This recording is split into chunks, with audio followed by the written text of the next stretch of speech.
Amém. Juízes 2. Eu tenho algo a comentar com vocês. E hoje também nós vamos ceiar juntos, tá bom? Vamos ceiar. Irmã Lisângela, já tem... Cadê a irmã Lisângela? Jailson. Já tem vinho nos cálices? Pode colocar então, pode pegar, tá? Isso. Glória a Deus. Eu quero comentar com vocês um assunto. Eu comecei na quarta-feira passada. Na quarta-feira, sem ser retrasada. Isso. Na quarta-feira retrasada, eu comecei a tratar de um assunto lá na igreja sobre sementes. E, na verdade, foi quarta, eu pensava que ia terminar domingo. Mas foi quarta, domingo e quarta-feira passada. Então, foram 3 ministrações falando do mesmo assunto. Porque, às vezes, Deus começa a dar assim, um aprofundamento num tema que não tem como você ser muito raso, né? Tem como você resolver muito rápido. Mas esse tema aqui eu quero ver se eu concluo, se não, eu não vou concluir todo, mas eu quero concluir uma parte boa hoje, tá certo? Juízes 2:10. Juízes 2:10. Se você tiver a versão quem que está no computador, a Gabi? Gabi? Coloca na versão, tenta colocar na versão que eu estou usando, na King James. Tá? Só muda a versão, só para acompanhar. O anjo do Senhor subiu de Gilgal a Boquim. 2:10. Isso, muito bom. Deixa nessa versão que dá certo. E declarou: eu vos fiz subir do Egito e vos trouxe a esta terra que eu tinha prometido por juramento a vossos pais. Eu ordenara: jamais quebrarei a minha aliança convosco, quanto a vós, não fareis qualquer pacto ou acordo com os habitantes desta terra. Antes destruireis os seus altares. Contudo, não escutastes a minha voz, porque fizestes isso. Por isso vos asseguro, não expulsarei estes povos de diante de vós. Serão vossos opressores e os seus deuses serão uma cilada constante para vós. Assim que o anjo do Senhor pronunciou essas palavras a todos os filhos de Israel, o povo começou a lamentar em alta voz e a chorar amargamente. Por esse motivo chamaram ao lugar de Boquim, pranteadores, e ali ofereceram sacrifícios a Deus, o Senhor. Existem alguns locais na Bíblia que são muito proféticos, que você tem que... Quando você vai lá em Jerusalém, em Israel, claro, todos os locais são importantes, mas tem certos locais que você tem sim que dar uma parada, porque tem algo que aconteceu ali que é tremendo. Você chega lá, por exemplo, no Monte Carmelo. Monte Carmelo muito lindo. Então, do Monte Carmelo olhando para o Mediterrâneo, daqui do Monte Carmelo para o Mediterrâneo, você vê uma linda cidade lá embaixo chamada Haifa, uma cidade de tecnologia lá em Israel. Depois você vê o oceano, o Mediterrâneo. E você lembra então daquilo que o profeta falou, quando ele orava e viu uma pequena nuvem saindo do meio do mar.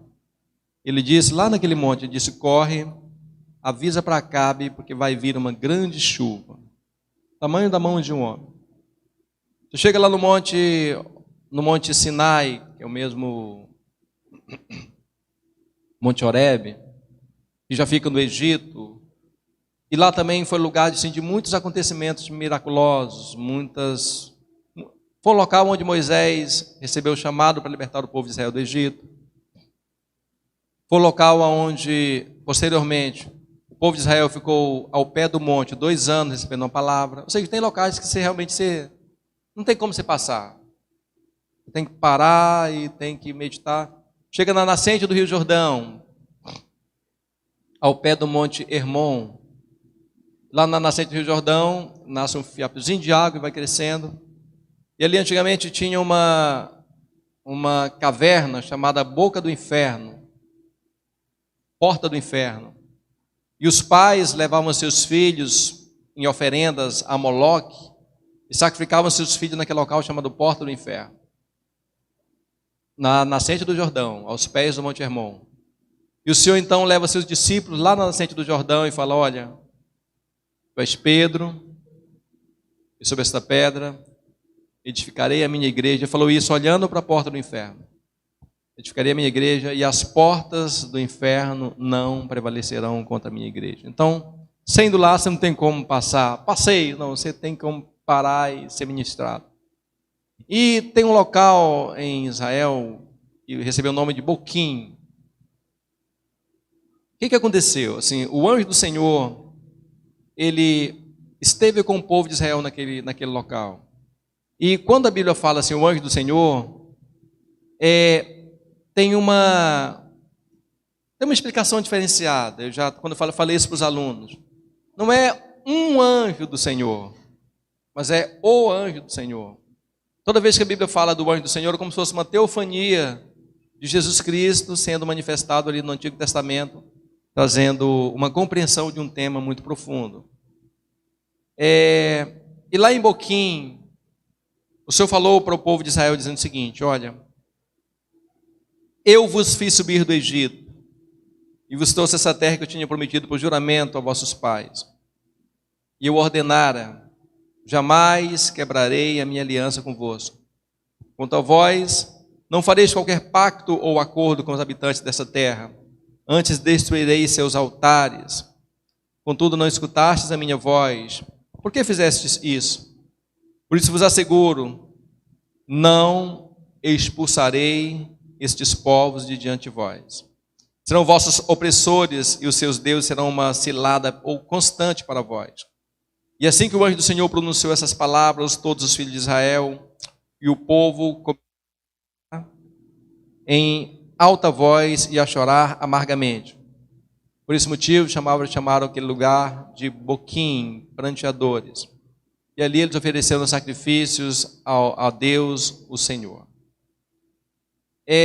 Então o anjo do Senhor apareceu ali para ele ter uma palavra: olha, eu tirei vocês do Egito. Eu fiz uma aliança com vocês que não foi quebrada. Vocês, entretanto, perverteram essa aliança quando se envolveram na adoração de outros deuses, servindo aos costumes da terra. E por causa dessa prevaricação de vocês, o ato de prevaricar, né, doutora? O ato de prevaricar. Por causa dessa prevaricação de vocês, eu não vou mais expulsar os habitantes dessa terra. Não vou tirar do meio de vocês os deuses. Não só não vou fazer isso, como eles serão para vocês um tropeço eterno.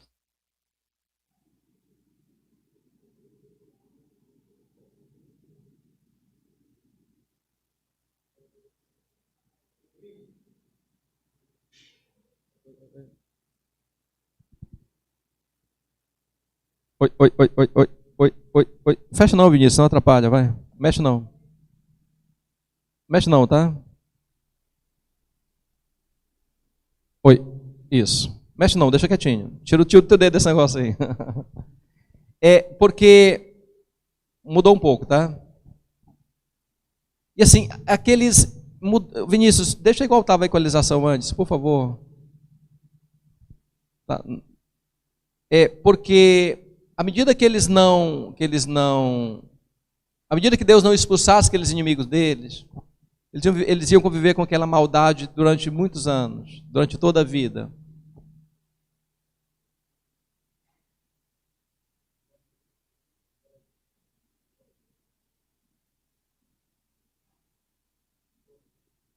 Glória a Deus. Não mexa, assim, eu peço em nome de Jesus, não mexa. Amém. Glória a Deus. Tá bom, não mexa não, Vinícius, tá? Fica quietinho, não mexa não. Vamos lá, agora abra comigo a sua Bíblia em Josué capítulo 5. Josué 5. Josué 5.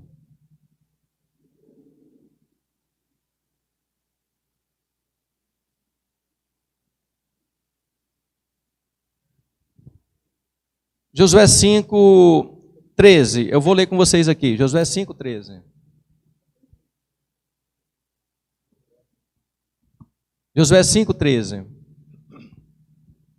Encontrando-se Josué já nas proximidades de Jericó, de repente, ao olhar para cima, viu um homem em pé, empunhando uma espada. Aproximou-se dele e perguntou-lhe: És tu dos nossos ou dos nossos adversários?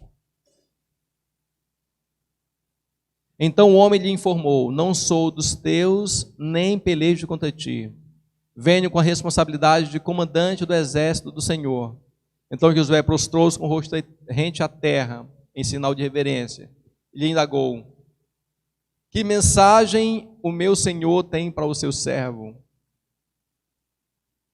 O chefe do exército de Javé respondeu a Josué: Descalça a sandália dos teus pés, porque o lugar em que pisa é santo. E assim procedeu Josué.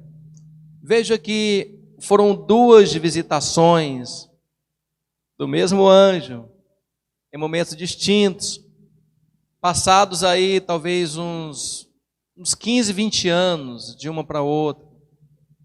E 15, talvez um pouco mais, vamos colocar uns 50 anos. Mas assim, mudou tudo.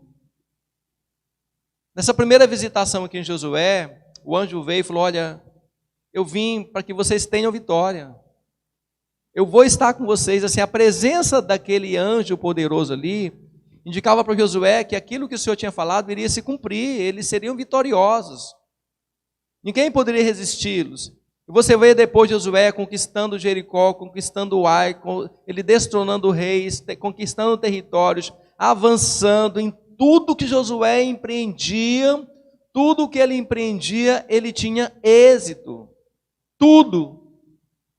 E de repente, passado aí alguns anos, o anjo visita e fala: Olha, vocês, tão pouco tempo depois que Josué morreu, vocês esqueceram de tudo.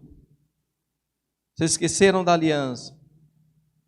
Vocês não valorizaram nada do que foi feito. E aquele povo chorou amargamente. Sabe, quando Jesus chegou ali em Betânia, ele viu Lázaro, a família de Lázaro chorando, as pessoas chorando, a Bíblia diz que Jesus chorou. Ele viu aquele povo e ele chorou. Quando José, ele encontrou-se com seus irmãos, revelou-se a eles, você lê isso em Gênesis 43, 44, 45, da história de José. Você vê que José chorou muito quando ele se revelou para seus irmãos, e principalmente quando ele abraçou Benjamim, que era o seu irmão de pai e de mãe, eram ambos filhos de Raquel. A Bíblia diz que ele chorou assim copiosamente, chorou muito. Quando Jesus ia chegando e viu Jerusalém, aquela última semana, Jesus viu Jerusalém, e ele lembrou de profecias, lembrou de tudo que tinha sido feito para aquela cidade, tinha sido profetizado.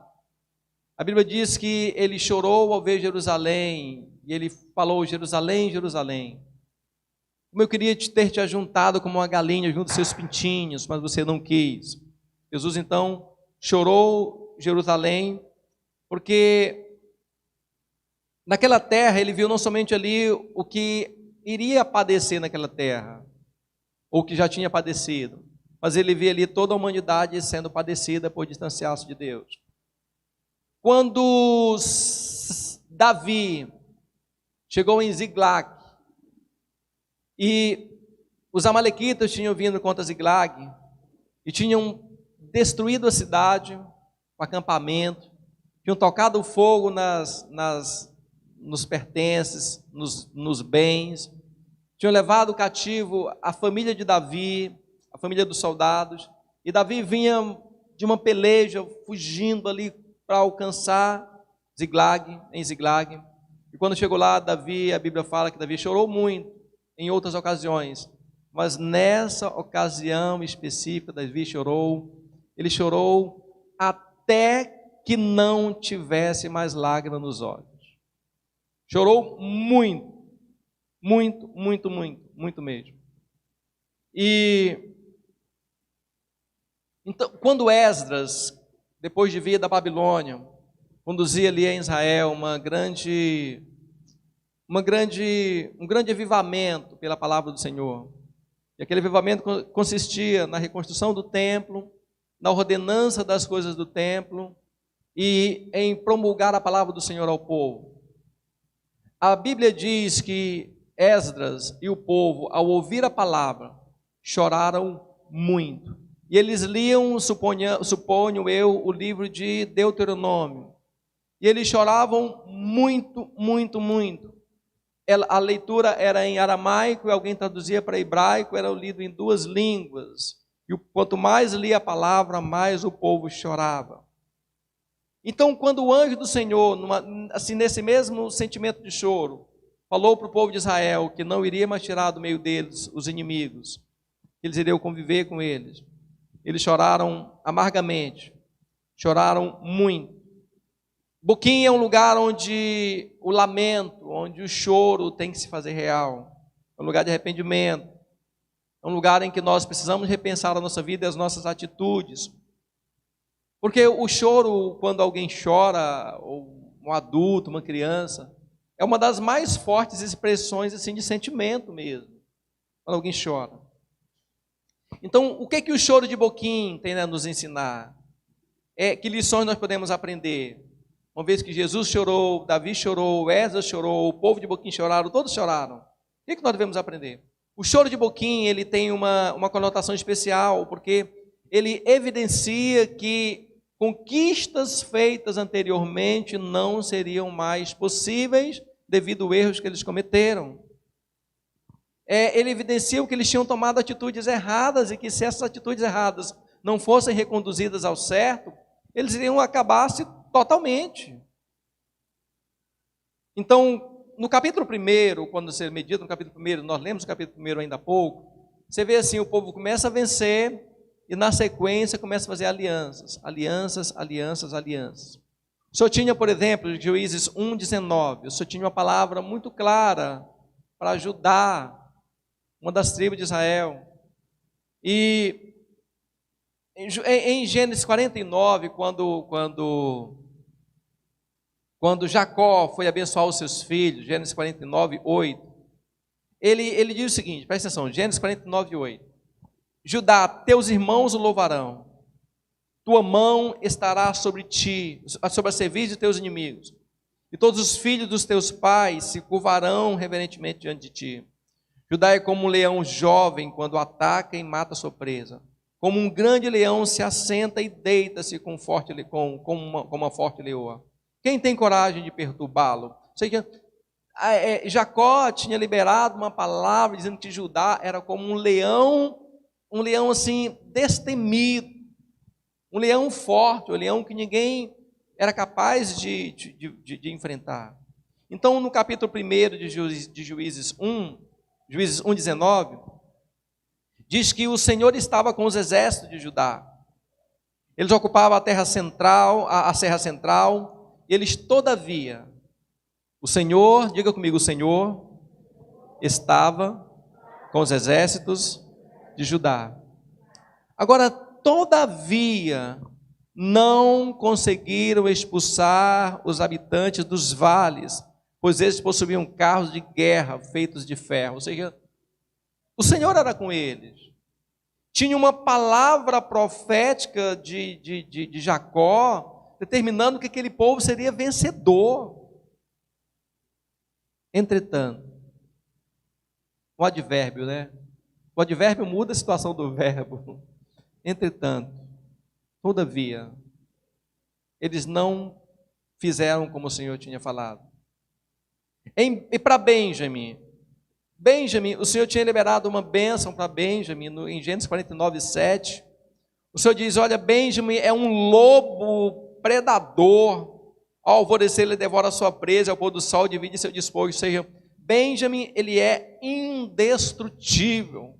Sabe aqueles lobos que devoram suas presas e se alimentam e não desistem? Sabe, tinha essa palavra profética liberada sobre Benjamim. Mas Benjamim, no capítulo 1 de Juízes, versículo 21, diz que, quanto aos jebuseus que habitavam em Jerusalém, os filhos de Benjamim não desalojaram até o dia de hoje, Os jebuseus têm vivido em Jerusalém com os benjamitas. E aí você vê a confusão que é lá em Jerusalém até hoje. Por quê? Porque está tudo misturado, tudo bagunçado, tudo... Você está entendendo? E não, assim, olha, você é um leão forte, você é destemido, ninguém consegue te vencer, você é indestrutível, você é como como um lobo de verdade. Se qualquer um de nós encontrasse com um lobo no meio de uma savana, de uma floresta, nós ficaríamos com muito medo. Os lobos atacam em matilha. Os lobos atacam em matilha, em conjunto. Eles são vorazes. Tinha essa palavra sobre Benjamim. Mas o Benjamim, quando foi conquistar Jerusalém, não expulsou os jebuseus e vivem sofrendo até hoje. Para Manassés e para Efraim, que são os dois filhos de José, tinha uma bênção clara. Essa bênção foi liberada por Moisés um pouco antes. Deuteronômio 33, versículo 13, sobre os filhos de José. Diz o seguinte, Deuteronômio 33, 13. De José afirmou: como os bons frutos que o sol amadurece, e o melhor que a lua e as suas estações passam a dar, com as colheitas mais abundantes dos montes antigos, e com a generosidade dos outeiros eternos, com os frutos excelentes da terra em sua plenitude, e com o favor daquele que apareceu na sarça ardente, que todas essas bênçãos venham sobre a cabeça de José, sobre a fronte escolhida entre os seus irmãos.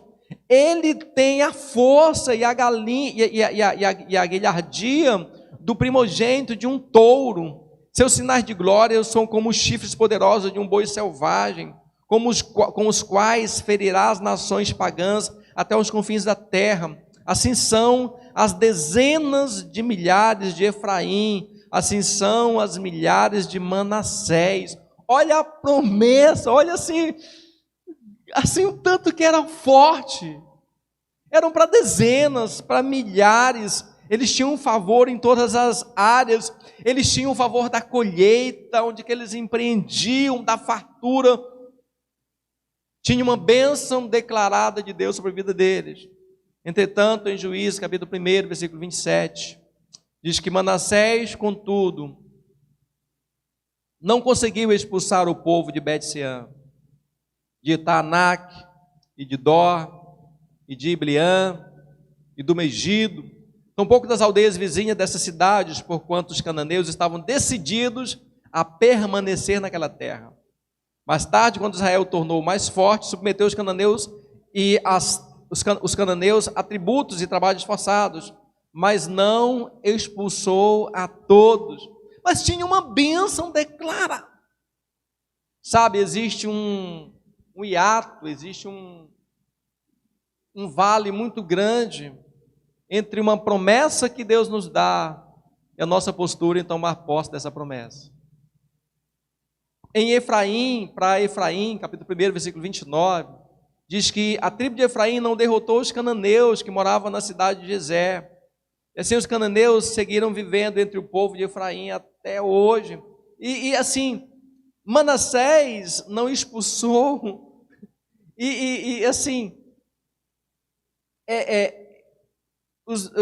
de nenhum lugar. E os cananeus estavam decididos a não abrir mão da promessa que Deus tinha dado para Manassés. O que eles fizeram?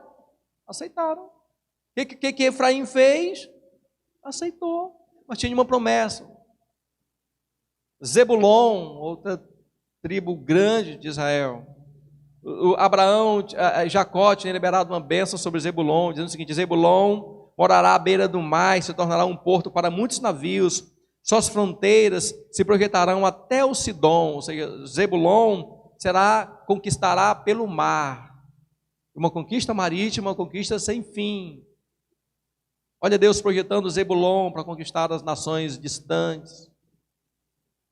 Em Juízes 1:30, diz: diga comigo, nem aquele que tinha uma promessa de conquistar além do mar Lá longe, nem Zebulon expulsou os habitantes da cidade de Quitron e Nalou. Estes, entretanto, foram obrigados a trabalhar e a pagar imposto para ele, mas a palavra não era para ter tributários. A palavra era para não ter amizades. E para Azer, Jacó tinha liberado uma bênção para Azer. Gênesis 49, 20. Na mesa de Azer haverá abundância, suas terras produzirão alimentos dignos de reis. Olha a palavra do Senhor. Haverá abundância na mesa de Azer. Entretanto, Juízes 1:31 fala também outro advérbio, né? Nós já lemos aqui um advérbio, vários advérbios. Nem, também. Também Azer não desterrou os que viviam em Aco, Sidom, Alabe, Aquzibe, Elba, Afeque e Reobe. Não fez nada, não desterrou esse povo, certo? Mas por quê? Mas não tinha uma promessa que eles iriam produzir alimentos dignos de rei, uma terra fértil? E Naftali? Gênesis 49, 21. Naftali é como uma gazela livre e veloz que projeta lindos discursos. Naftali vai dominar a palavra, Naftali vai ser ágil, vai ser versátil, vai ser conquistador, vai ser uma nação que sempre vai conquistar avante. Juízes 1:33. Nem Naftali desalojou os habitantes de Bet-Semes e Bet-Anate. Por essa razão, o povo de Naftali igualmente vivia na companhia dos cananeus que moravam naquelas terras. Aqueles que viviam em Bet-Semes e em Bet-Anate foram submetidos a trabalho forçado, a pagar tributos para a tribo de Naftali. Mas a ordem não era ter tributários. A ordem era não ter aliança. E para Dan? Sabe, a bênção de Dan, uma bênção mais forte ainda. Gênesis 49, 16. Dan defenderá o direito de sua própria gente. Será como todas as demais tribos de Israel. Dan será como uma cobra na beira da estrada, como uma serpente venenosa no caminho que ataca e morde a pata do cavalo, derrubando para trás o seu cavaleiro. Dan vai ser uma nação, um povo de gente assim, hábil na guerra, como uma serpente que derruba um cavalo enorme. É claro que o cavalo tem muito mais força que a serpente, mas o veneno da serpente derruba um cavalo, por mais forte que ele seja. Dan, a palavra que Jacó tinha liberado sobre o filho dele, sobre Dan, era exatamente essa. Juízes 1:34. Os amorreus conseguiram empurrar os filhos da tribo de Dan para a serra central, não permitindo que descansassem, que descessem no vale. Dan, se isole lá em cima, fique aí e não desça para o vale, porque no vale tem água, vocês não têm acesso à água. Viveram subjugados. E José, mas tem Manassés e Efraim, mas para José especificamente, a bênção de José é uma bênção ainda mais abrangente. Se você olhar numa genealogia mais completa, José é como se fosse assim tem Abraão, Isaac, Jacó, um quarto patriarca de grande renome é José. Olha a bênção para José, Gênesis 49, 22. José é uma frondosa árvore frutífera plantada à beira. 49, 22. Plantada à beira de uma fonte de águas puras. Uma grande árvore que dá muitos frutos, cujos galhos começam... Amém? Amém? Amém? Amém? Amém? Amém? Gênesis 49, 22. 23 agora. 22. Que dá muitos frutos, cujos galhos avançam sobre o muro. Com rancor, inimigos o atacaram e com violência o perseguiram com seus arcos e flechas. Contudo, seu arco permaneceu firme e seus braços jamais esmoreceram mediante a força poderosa de Jacó. Pelo nome do poderoso pastor, a rocha de Israel, pelo Deus de teu pai que te socorre, e por El Shaddai Todo-Poderoso, que o abençoa com bênção dos altos céus.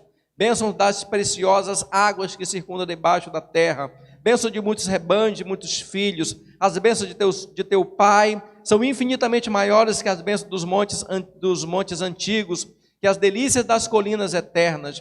Que todas as bênçãos alcancem e permaneçam sobre a cabeça de José, sobre a testa daquele que foi escolhido entre todos os seus irmãos. Não tem na Bíblia uma palavra de bênção mais poderosa sobre um homem do que essa bênção destinada de Jacó para o seu filho José. Abrangia todas as áreas da descendência de José, todos os ramos que José empreendesse. Entretanto, Juízes 1:35, os amorreus, da mesma maneira, e os demais povos estavam firmemente decididos a resistir aos israelenses no monte Heres, e em Aijalon, e em Saalbim.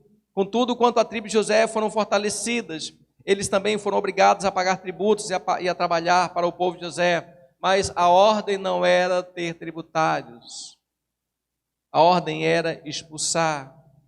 Então, o choro de Boquim era um choro que pegava todas aquelas perdas e como se mostrasse assim, igual estou mostrando para vocês, numa tela, num calendário, dizendo, olha, determinado vocês perderam, fugiram, sumiram, não deram conta, desapareceram, o inimigo prevaleceu sobre vocês, vocês descumpriram, vocês perderam, vocês são arrasados. Aquilo foi passando num filme para eles.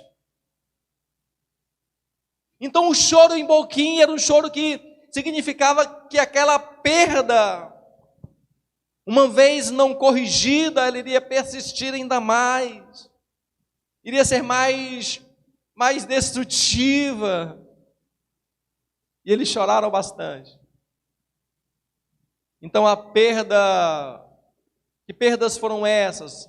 Eu mencionei para vocês várias promessas, e o texto menciona ainda que as lutas perdidas se abrangiam ainda mais tribos. Mas que perdas são essas? Que situações foram essas vividas até ontem, que uma vez desobedecido a Deus, não vivem mais? A primeira delas, parece simples, mas é uma das perdas que nós mais sentimos na vida, quando nós nos distanciamos de Deus, quando nós não somos tementes à sua palavra. Juízes 1:6.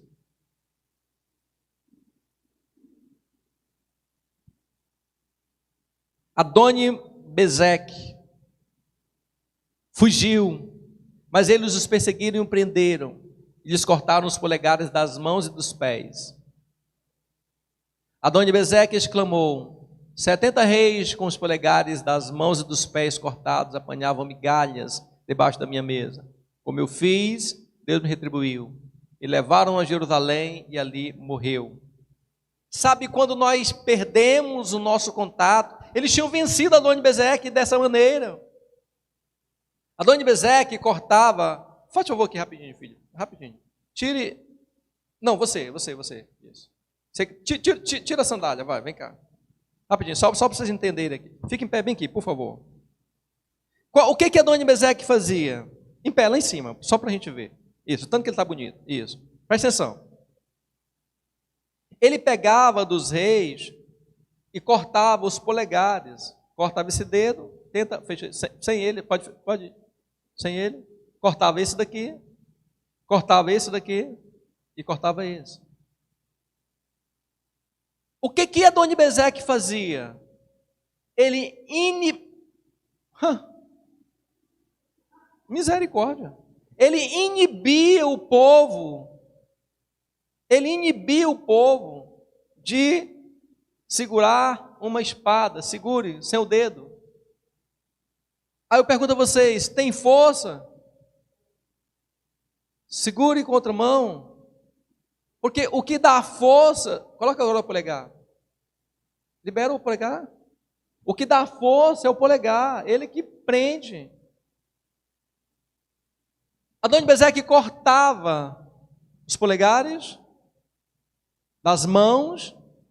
A partir daquele momento as pessoas não conseguiam mais lutar, não conseguiam segurar uma espada, podia ser quem fosse, não conseguiam mais.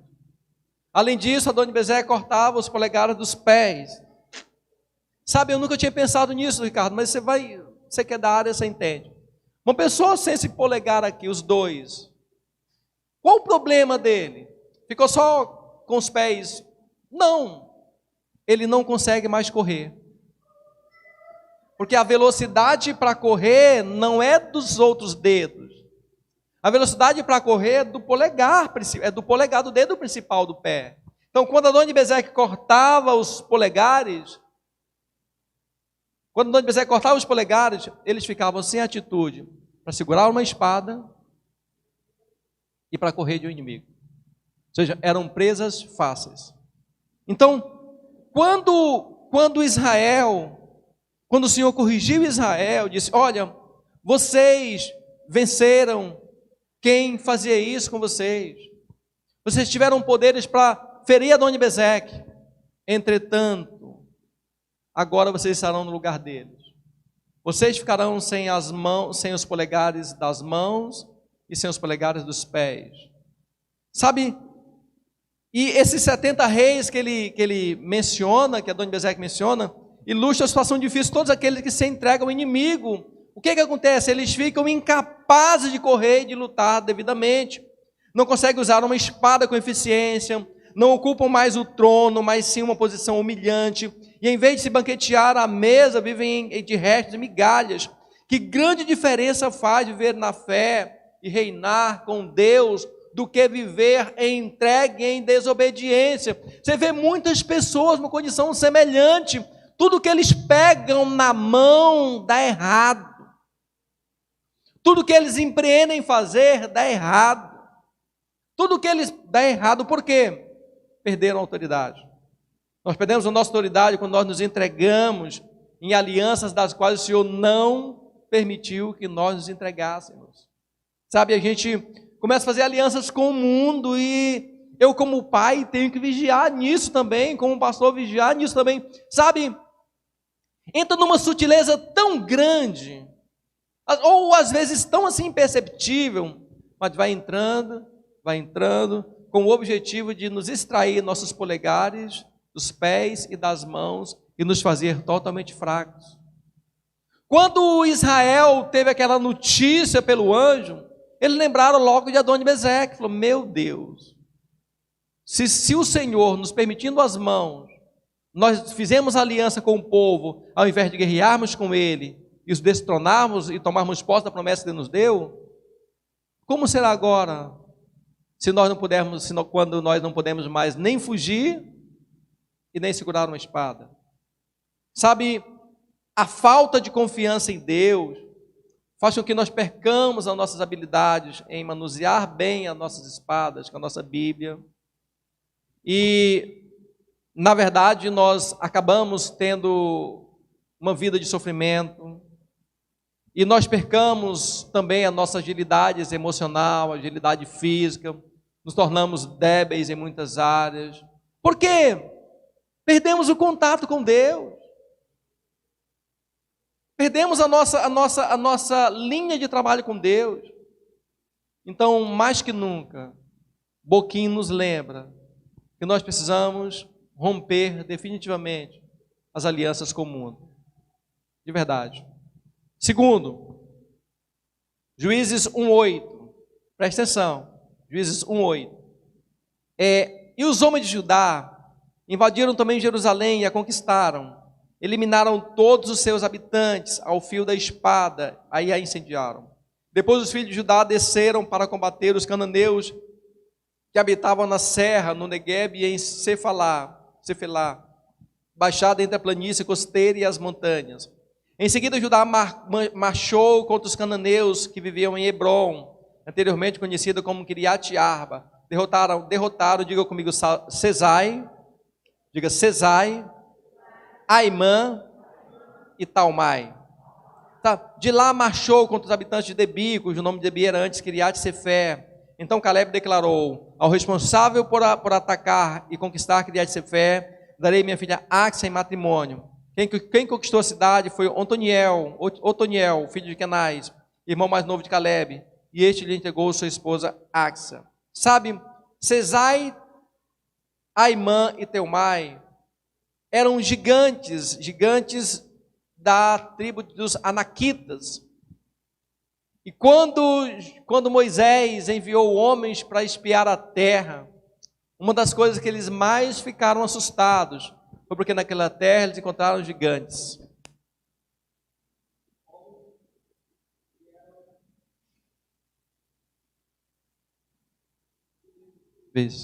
Homens que eram indestrutíveis, gigantes, sabe? Mas essa não é uma qualidade, uma característica específica daquele povo. Todos nós convivemos com grandes gigantes.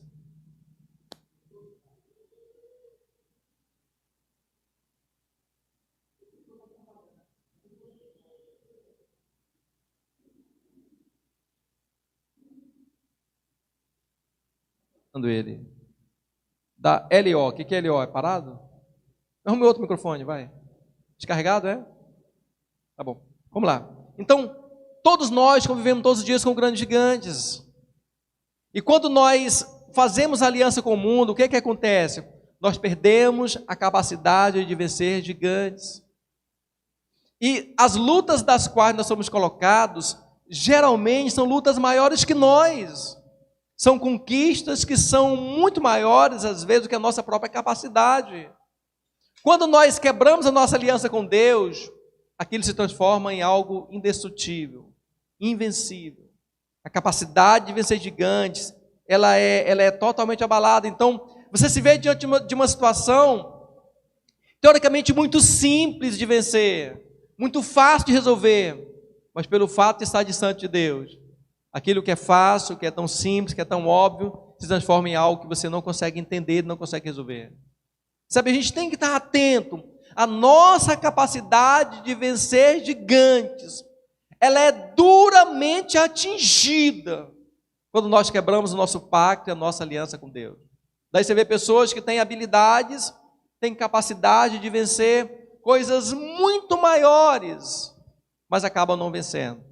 Acabam se prostrando, se entregando, não são guerreiros, não são fortes. Por quê? Porque quebraram aquela aliança com Deus, que perderam o poder de vencer gigantes. Sabe? E nós fomos chamados em Deus, de verdade, todos nós fomos chamados em Deus para vencermos gigantes muito grandes.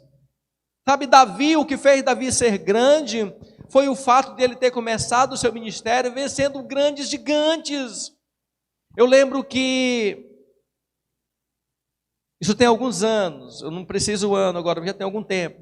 Eu lembro que eu estava aqui na igreja, Deus me deu uma visão, eu estava aqui na igreja. E quando eu estava aqui na igreja, tinha um tumulto na rua. Quando eu olhava, tinham 4 demônios, 3 demônios muito grandes em frente à igreja. Eu falava, meu Deus, assim que eu comecei esse ministério aqui em Fortaleza, eu falei, meu Deus, como que eu vou vencer esses gigantes, meu Pai? Eram demônios enormes em tamanho. Como que eu vou vencer, meu Pai? Eu entrei em oração naquele sonho, em luta ali, muito firme, sabe, mas eram invencíveis. Invencíveis. Sabe, se não for Deus na sua vida, se não for Deus, se Deus não tivesse me sustentado, me ajudado, eu não estaria aqui. E quando eu abandono Deus, eu sou totalmente entregue a qualquer gigante. Quando eu abandono Deus, aquilo que Ele já tinha determinado que eu venceria, eu acabo sendo vencido, acabo perdendo a batalha. Então, o problema que nós perdemos muitas vezes não está no tamanho do leão, no tamanho do gigante, não está no tamanho do problema, no tamanho da dificuldade. Teve uma vez, eu estava passando um problema tão grande aqui na igreja, tão grande, era um gigante enorme. E eu estava até adoecendo por causa daquele problema. Eu vi quando Deus falou comigo, falou, se acalma, fique tranquilo, deixa que eu vou resolver esse negócio. Eu descansei, confiei em Deus e aquele gigante caiu. Era um demônio que me ligava, quando ele me ligava, me chamava de nome feio, aquele demônio. Eu, misericórdia, tinha que me controlar, porque eu era o pastor da igreja, tinha que manter a compostura. E ele queria expulsar a gente desse lugar, queria fechar a igreja, queria acabar com o ministério, queria acabar com tudo. Eu lutando ali. Sabe, Deus me deu a vitória, de verdade. Esse era o gigante invencível, sabe? Quando nós perdemos a nossa aliança com Deus, nós perdemos a capacidade de vencer gigantes. Sabe, mas você não foi chamado para tomar posse de uma terra qualquer. Você foi chamado para tomar posse de uma terra ocupada. Uma terra que tem concorrente, uma terra que tem luta, uma terra que tem... Sabe, 2 Timóteo, capítulo 1, versículo 6, diz o seguinte: por esse motivo, uma vez mais quero encorajar que revives o dom de Deus que habita em ti, mediante a imposição das minhas mãos. Porquanto Deus não nos concedeu.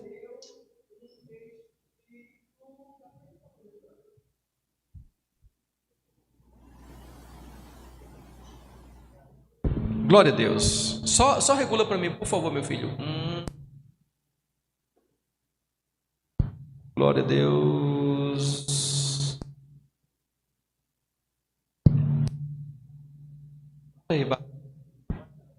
Glória a Deus. Glória a Deus. Isso. Só para baixo. Baixo aí agora. Está muito alto.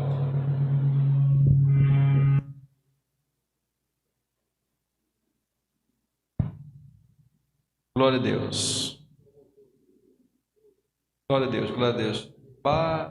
Amém, amém, amém, amém.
Se eu quero a minha aliança com Deus, naturalmente um inimigo que se apresenta, tá certo? O inimigo que se apresenta, eu acabo, glória a Deus, isso, eu acabo agindo com covardia, eu acabo agindo com medo, eu acabo agindo com desequilíbrio, eu acabo agindo de uma maneira diferente daquela da qual Deus me projetou para ser. Mas por que aquele gigante se transformou em invencível? Por causa do meu distanciamento de Deus. Isso é muito sério. Terceira perda que nós temos é a perda da capacidade de conquistar as fontes superiores e as fontes inferiores, as línguas dos homens e dos anjos.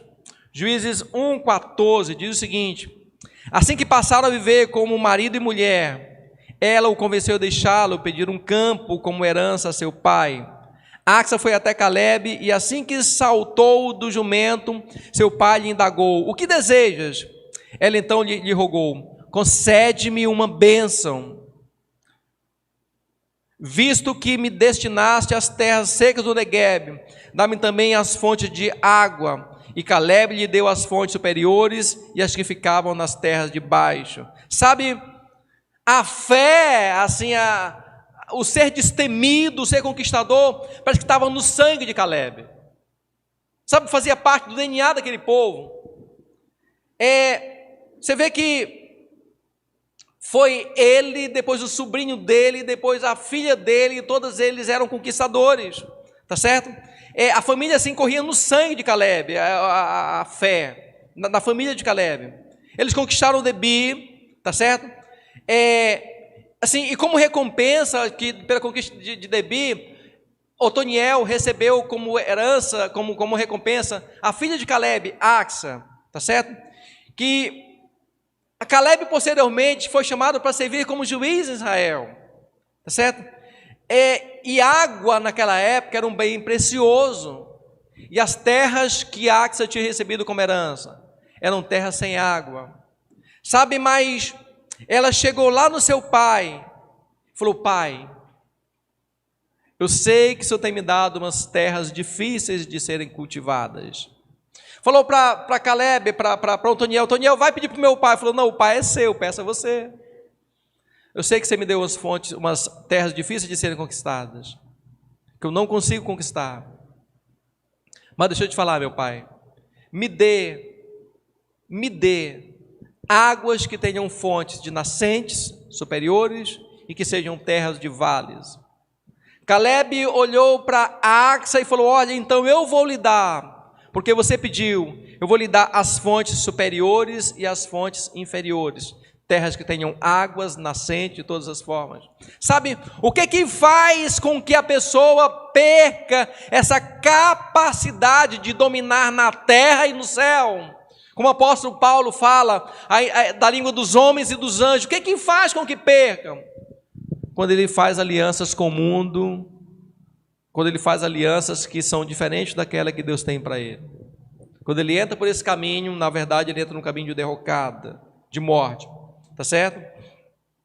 E muitas coisas que o mundo vai colocar sobre nós, Deus nos chamou para sermos conquistadores, vencedores.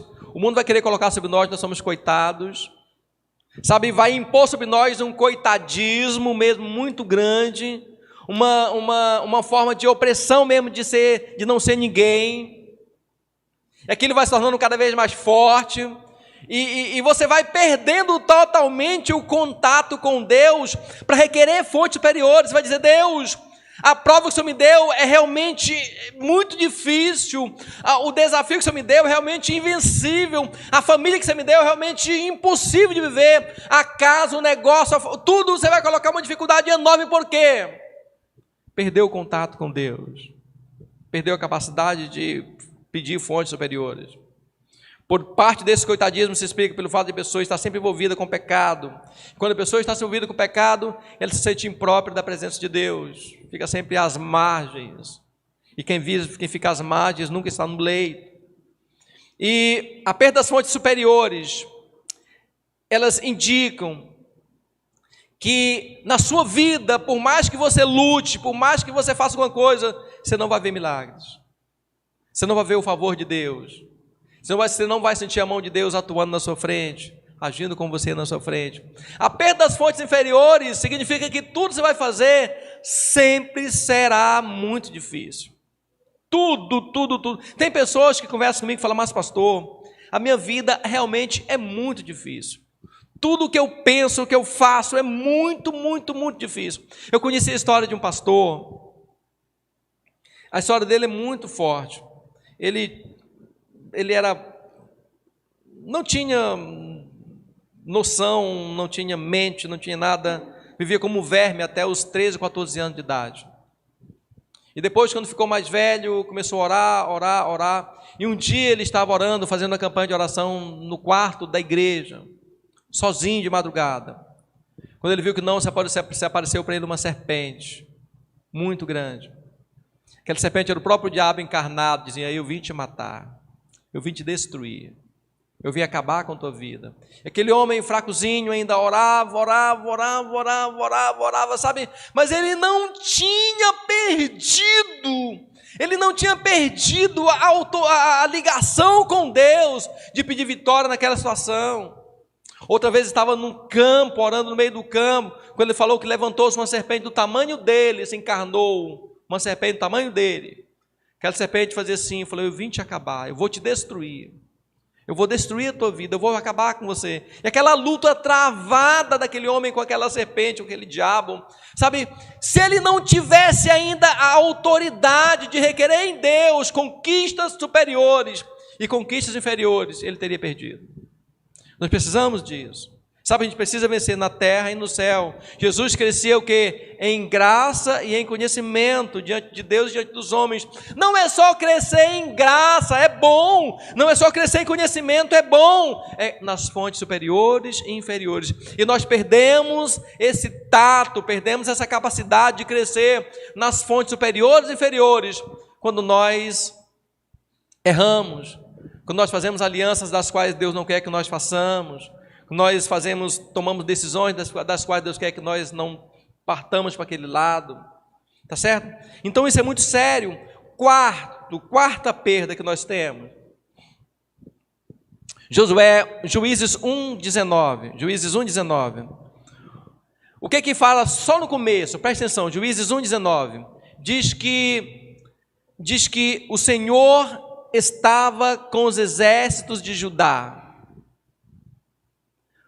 O Senhor estava com os exércitos de Judá. Onde quer que eles iriam, eles venceriam. As histórias anteriores eram de vitória. O Senhor era com Judá.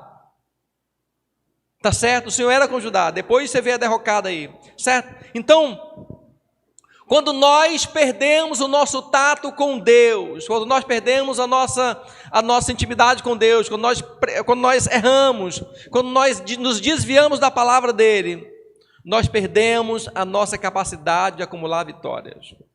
E vamos acumulando derrotas e mais derrotas. Romanos 8:31. É uma canção da vitória. Romanos 8:31. Nós entendemos claramente que nós somos chamados em Deus, não para sermos apenas vitoriosos, mas para sermos mais que vitoriosos. Romanos 8:31. Que conclusão, pois, chegamos? Diante desses fatos? Se Deus é por nós, quem será contra nós? Aquele que não poupou a seu próprio filho, mas o entregou por todos nós, como não nos concederá, juntamente com ele, gratuitamente as demais coisas? Diga comigo, gratuitamente. Diga gratuitamente. Diga gratuitamente. Quem poderá fazer alguma acusação sobre os escolhidos de Deus? É Deus que os justifica. Quem os condenará? Foi Cristo que morreu e mais, Ele ressuscitou dentre os mortos, está à direita de Deus e também intercede a nosso favor. Quem nos separará do amor de Cristo? Olha aonde Deus quer que nós estejamos. Sabe, Ele quer que nós acumulemos vitórias e mais vitórias. O céu não é para derrotados. A vida aqui na terra não se vence quem acumula derrotas, mas só vence quem acumula vitórias. Por isso que na Bíblia nós não somos chamados de vitoriosos, mas somos chamados de mais que vitoriosos. Quem entende, diga amém. Quem entende, diga glória a Deus. Quem nos separará do amor de Cristo? Será a tribulação? Pergunte a pessoa que está do seu lado, será a tribulação? Diga, pergunte. Será a tribulação? Fala, será a ansiedade? Ou será a perseguição? Talvez a fome, ou a nudez, ou o perigo, ou a espada. Fala assim, quem ou o que nos separará do amor de Cristo? Sabe, como está escrito, por amor de ti somos entregues à morte todos os dias. Fomos considerados como ovelhas para o matadouro. Contudo, diga comigo, contudo, em todas as coisas, somos mais que vencedores, por meio daquele que nos amou.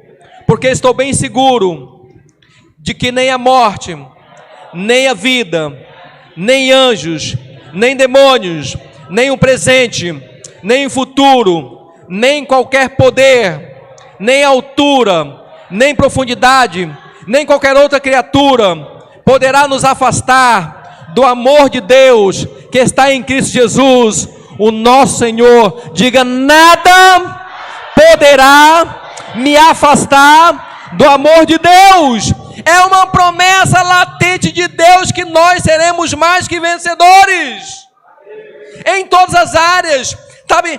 Não será a tribulação, a ansiedade, a perseguição, a fome, a nudez, o perigo, a espada. Não será, por exemplo, as coisas do presente ou do futuro. Não será a morte, não será os anjos, nem os demônios. Não serão quaisquer poderes. Nada poderá nos separar do amor de Deus. Então o que nos faz perder a promessa? quando nós quebramos a aliança. O apóstolo Paulo não registrou, mas o escritor de Juízes registrou. Quando nós quebramos a aliança, o inimigo prevalece sobre nós. Quando nós quebramos a aliança, a tribulação nos vence. Quando nós quebramos a aliança, a ansiedade nos vence. Quando nós quebramos a aliança, a perseguição nos afronta. Quando nós quebramos a aliança, a fome chega e bate na nossa porta. Quando nós quebramos a aliança, a nudez, ela nos encontra. Quando nós quebramos a aliança, o perigo nos vence. A espada nos corta. Quando nós quebramos a aliança com Deus, a morte nos acha. Quando nós quebramos a aliança com Deus, os demônios nos submetem, nós ficamos submetidos a eles.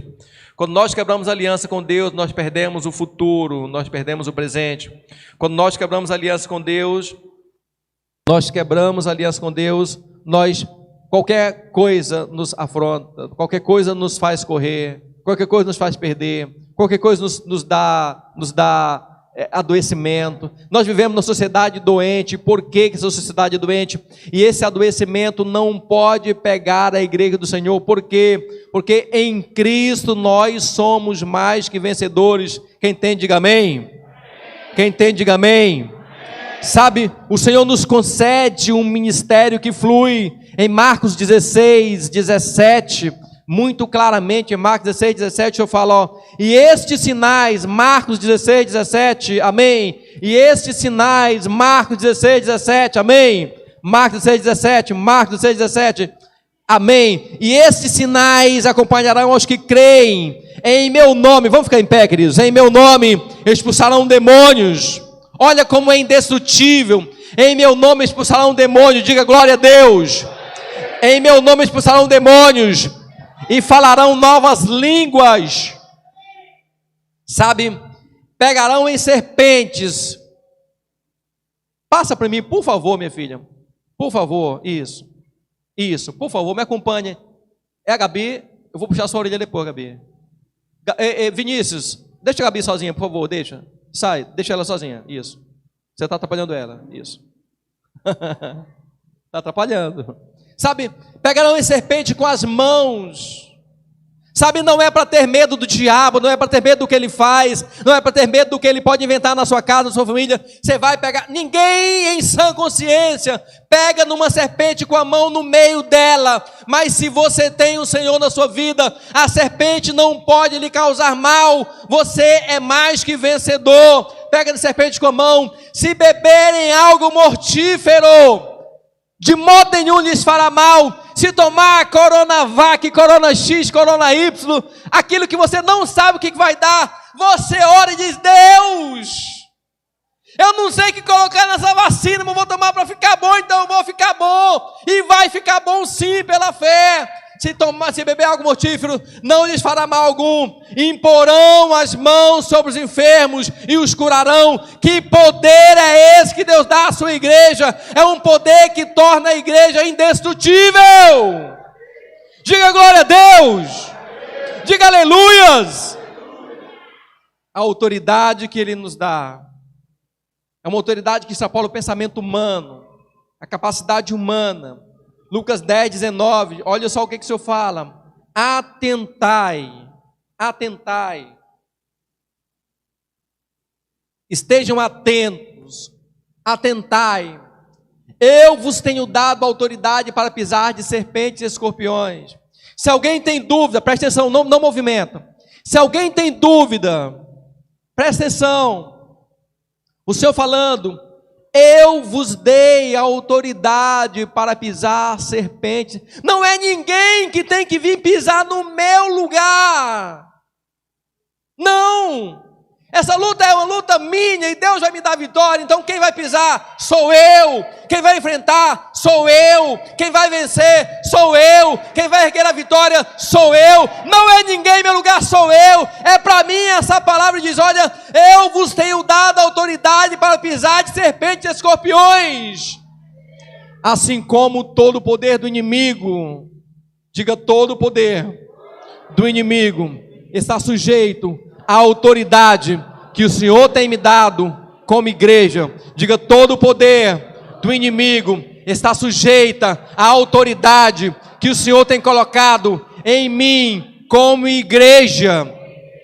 Ele fala: olha, e sobre todo, volte lá, minha filha, por favor, e sobre todo o poder do inimigo, e nada, nem ninguém vos fará qualquer mal. Bote a mãozinha na sua cabeça e diga: nada, nem ninguém poderá me fazer mal, por causa da autoridade que Jesus colocou sobre mim. Diga: nada, nem ninguém tem autoridade sobre a minha vida, porque Deus tem me dado em Jesus Cristo a autoridade.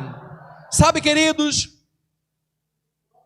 quando nós fazemos aliança com o mal, tá certo? Quando nós fazemos aliança com o mal, por incrível que pareça, nós anulamos todas essas proposições de vencedores que a Bíblia tem para nós. Todas elas. Sabe, o choro de Boquim, o que ele me diz? O povo, ele se chorou quando ouviu aquelas palavras, porque eles sabiam que eles iriam entrar num caminho de derrocada muito grande. Porém, essa tristeza decorreu das consequências do pecado e não da convicção da culpa. Você não é para ter medo do que vai acontecer, do que vai perder, somente, mas é para ter convicção da culpa, convicção do erro, convicção de ter feito algo errado. Foi uma tristeza superficial e temporária, que em momento algum levou a um verdadeiro arrependimento. No capítulo 3, versículo 1, mandei para você hoje, que Deus os deixou em guerra porque eles esqueceram a arte da guerra. Deus os deixou passar por tribulações e lutas porque eles esqueceram a arte da guerra. Já não oravam, já não jejuavam, já não participavam mais dos cultos, já não primavam mais pela obra de Deus, já não primavam mais por tudo, tinham se esquecido totalmente. Deus os fez passar por lutas. E aí nós entramos num ciclo que eu quero encerrar essa mensagem, que você, quebrando esse ciclo na sua vida e na minha também. Que ciclo é esse que Boquim me ensina? É um ciclo que começa com a desobediência, passa pela disciplina, entra no desespero, vem para a libertação e começa de novo. Desobediência, disciplina, desespero, libertação. Desobediência, disciplina, desespero, libertação. Desobediência, disciplina, desespero, libertação. Desobediência, disciplina, desespero e libertação. Sabe até quando eu vou ficar na desobediência? Pagando o preço da disciplina, vivendo em desespero, tendo que ser liberto até quando? Sabe, eu tenho que tomar uma decisão. De verdade. Boquim me ensina que é um lugar de decisão. Um choro, mas não um choro que me faça mudar de vida. Um choro que me leve à santidade. Um choro que me faça viver completamente a vontade do Senhor. Um choro que me permita viver completamente aquilo que Deus tem para mim. Deixa eu encerrar com vocês com esse texto. Hebreus 12. Hebreus 12. Coloque para mim, filha, por favor. Vamos ler juntos. Vamos ler e já vamos ceiar. Hebreus 12, 3 até o 13. Coloque para mim.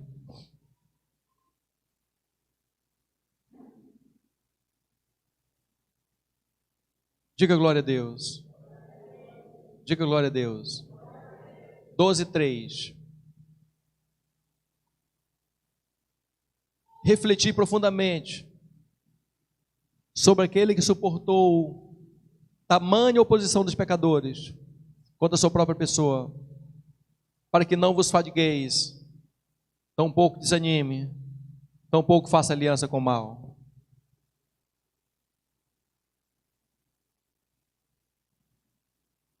Ora, na guerra contra o pecado não tendes resistido até o extremo de derramar o próprio sangue.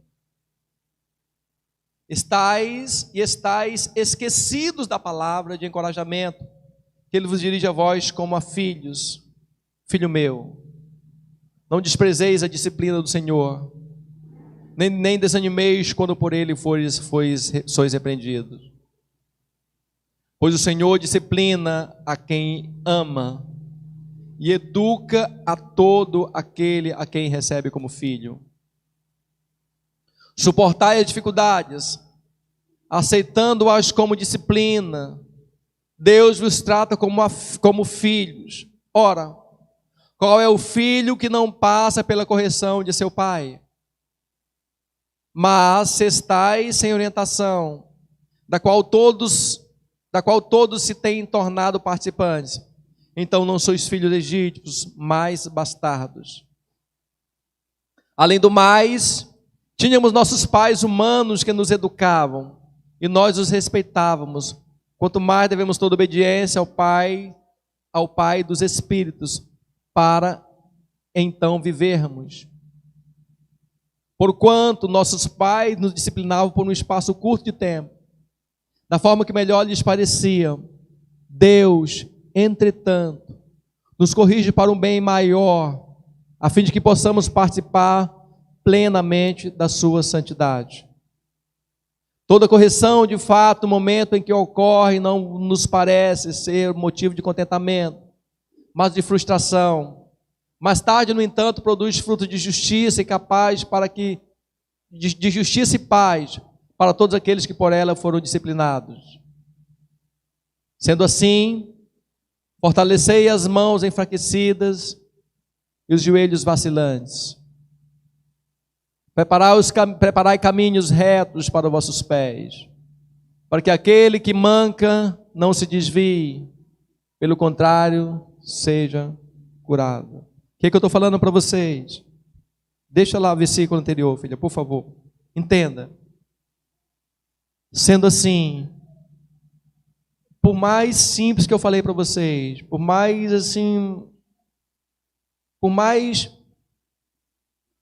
simples que tenha sido a forma que eu falei para vocês, o que o escritor aos Hebreus nos fala? Sendo assim, tudo aquilo que a palavra me garante como promessa, ela é invalidada com a minha desobediência. Quando eu faço uma aliança com o mal, quando eu faço uma aliança com o mundo, quando eu deixo meu coração viver dividido, todas as promessas de Deus para a minha vida são anuladas pela minha desobediência. Todas. Eu entro naquele ciclo, caio, sou disciplinado, sou corrigido, me arrependo, caio de novo. O que o escritor aos Hebreus fala? Sendo assim, apesar de tudo isso, da correção, fortalecei as mãos enfraquecidas e os joelhos vacilantes. Bote a sua mãozinha assim. Sabe, as nossas mãos, elas não são as mais fortes. De verdade. As nossas mãos não são as mais habilitadas. Não são as melhores. Mas sendo assim, por causa dele, por causa da promessa que Ele tem para a nossa vida, por causa das vitórias que Ele tem para nós, porque Ele quer nos fazer mais que vencedores, Ele quer nos dar o reino. Por causa disso tudo, fortaleçam as vossas mãos. Fortaleçam as vossas mãos. De verdade. Quando o inimigo quisesse ir andar contra a sua vida, você fortalece as suas mãos. E lembra, Deus, Ele te restituiu o polegar. Você pode segurar com mão forte, com o braço estendido a espada que o Senhor tem te dado e vencer aquela afronta maligna de morte, de destruição que entra na sua família, na sua casa, seja qual for, sabe? Deus tem te dado a capacidade de segurar a espada com a mão. Você entende ou não? Teu polegar não foi tirado. Boquim te fala, olha, eu quero te entregar o teu polegar de volta, eu quero te dar autoridade sobre serpentes, sobre escorpiões, sobre todo o poder do mal, sobre enfermidades, sobre tudo que vem para atrapalhar. Deus fala, eu quero te dar autoridade. Sabe, os joelhos, ele fala, olha, você pode ter tentado correr, mas com os tendões você ficava tentando, não conseguia.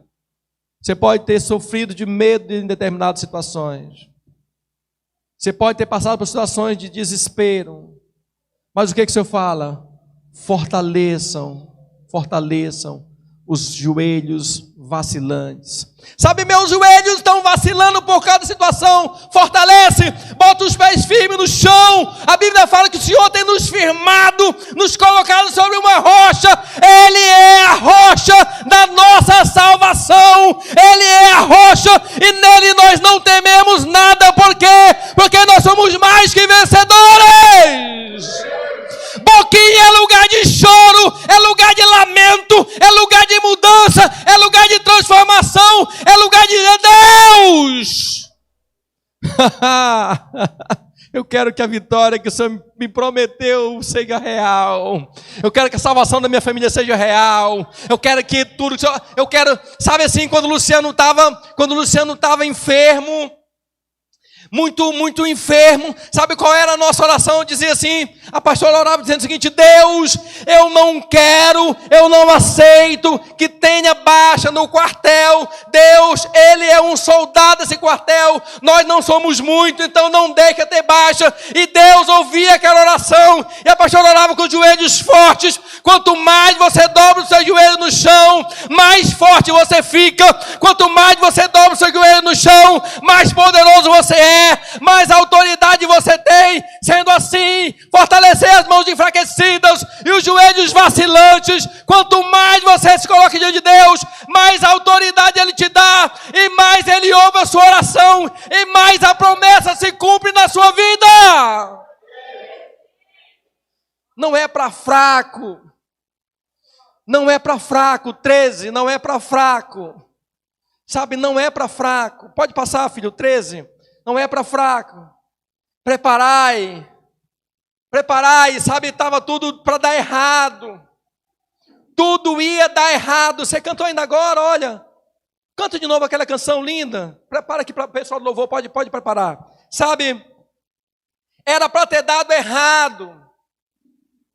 Era para ter dado errado. Os pés foram cortados. As perspectivas foram cortadas.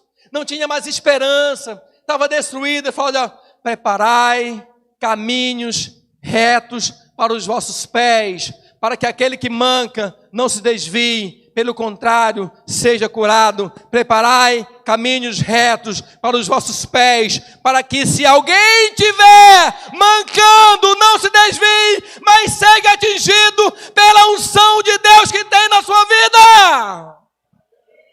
Você entende, sim ou não? Sim ou não? Você entende? Prepara, filho, louvor, prepara. Pode preparar. Vamos entrar, pode preparar. Vamos entrar. Feche seus olhinhos.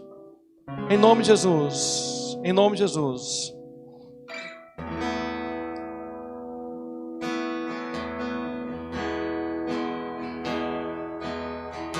Sabe, Deus te trouxe nessa noite aqui por causa do imenso amor que Ele tem por você. Deus tem imensa compaixão pelo seu povo, mas a sua ira se acende contra os pecados.